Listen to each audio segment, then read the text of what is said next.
Hello everyone and welcome back to the channel, and today we're doing a comparison between Linkminer and Bluedot. We want to see which SEO tool wins.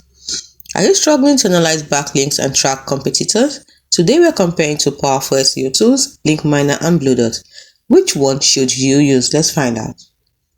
When it comes to what they are best for, Linkminer is best for backlink analysis, competitor research, while Bluedot is best for AI-powered SEO insights and keyword tracking. When it comes to ease of use, Linkminer is simple and has Chrome extension, while Bluedot is dashboard-based and has more features. When it comes to pricing, Linkminer has a free plan plus paid plans, while Bluedot is actually subscription-based.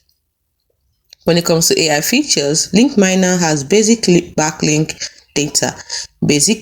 data, while Bluedot has AI-driven recommendations.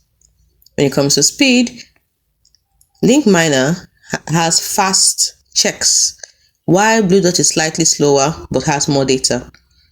And who wins? Well, Linkminer wins because it's best for quick backlink checks. But at the same time, if you're looking for full SEO strategy, then Bluedot is better. So if you need fast backlink, like I said, if you need fast backlink checks, Linkminer. For AI-powered SEO insights, Bluedot. So which tool are you choosing? Drop a comment below. Don't forget to like, subscribe, and hit the bell for more SEO showdowns. See you in the next video.